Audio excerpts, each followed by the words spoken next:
जैसे नाम से ही हमें ज्ञात हो रहा है कि यह कहानी 3 मेढक की कहानी पर आधारित है, जो हमें सिखाती है कि कैसे हम समाज के नकारात्मक लोगों से दूर रहकर अपनी जिंदगी में सफल हो सकते हैं। एक समय की बात है, केरबना नाम के एक गांव के पास एक जंगल था एवं जंगल के पास ही एक बहुत बड़ा पर्वत था।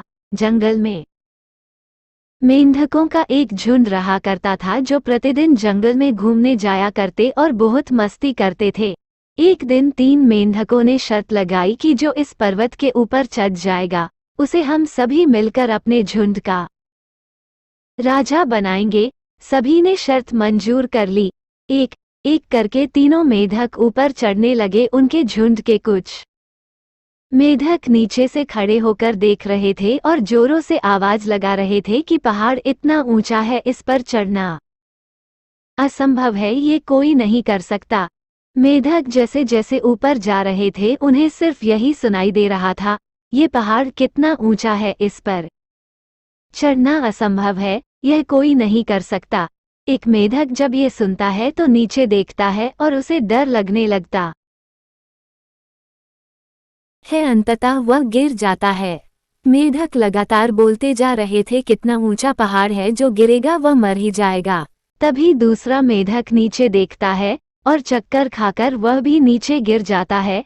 तीसरा मेढक ऊपर चढ़ जाता है और जब उसे नीचे लाया जाता है, तब दोनों मेढक ने उसकी सफलता का राज उससे पूछा। तब एक मेढक पीछे से बोलता है कि यह मेढक तो बहरा है, वो सुन नहीं सकता। तब सभी मेढक एक बूढ़े मेढक के पास जाते हैं और उसकी सफलता का राज पूछते हैं। तब बूढ़ा मेढक उत्तर देता है कि जब तुम सभी लोग ये चिल्ला रहे थे कि पहाड़ बहुत ऊंचा है, तुम नहीं कर सकते, यह असंभव है, यह उस मेढक को सुनाई नहीं दे रहा था। उसे कोई बताने वाला नहीं था कि तुम यह नहीं कर सकते, इसलिए वो ये कर सका।